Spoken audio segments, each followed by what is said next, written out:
What's up mga kabowlers? Ito na ang laban na tiyak na tatatak sa kasaysayan ng NBA. Sa isang double overtime thriller, nagarap ang Denver Nuggets at Minnesota Timberwolves. Isang sagupaan na hindi lang basta laro. Ito isang epikong labanan na puno ng tensyon, taktika at hindi makakalimutang eksena. Sa unang quarter, nagsimula ang laro ng mabilis, tila nagpapakiramdaman pa ng dalawang kupunan.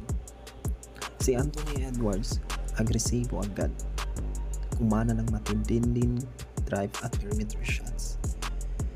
Samantala si Nikola Jokic, ang reigning MVP, pinakita kung bakit siya isa sa pinakamagaling sa liga ng NBA sa kanyang malupit na pasa at matalinong opensa. Sa ikalawang quarter, mas uminit ang labanan.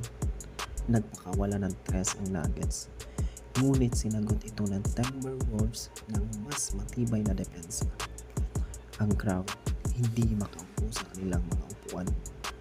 Nagkaroon ng ilang kontrobersyal na tawag kung saan nagprotesta ang coaching staff ng parehong koponan.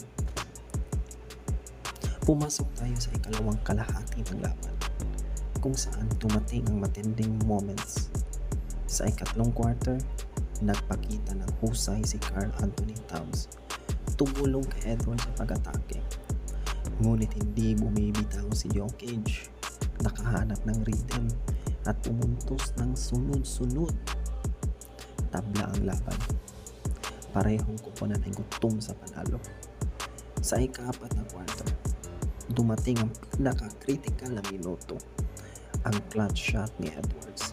Sinagot ng step-back jumper ni Jokic. Huling 30 segundo, tabla ang laban. At dahil walang gustong bumitaw, overtime tayo.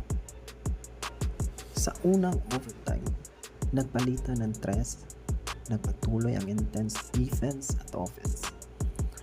Hanggang sa dumating ang ikalawang overtime, kung saan nangyari ang pinaka-controversial na bahagi ng laro. Russell Westbrook, tinawagan na ng foul. Nagbigay ito ng game-winning free throws kay Nickeil Alexander-Walker. At doon nagwagi ang Minnesota Timberwolves sa score na 140 and 139. Isa itong laban na tiyak na magiging NBA Classic. Maraming fans ang gustong makita ang rematch na ito sa playoffs. Isang serye na maaaring maging isa sa pinakamalupit na duelo ng season na ito.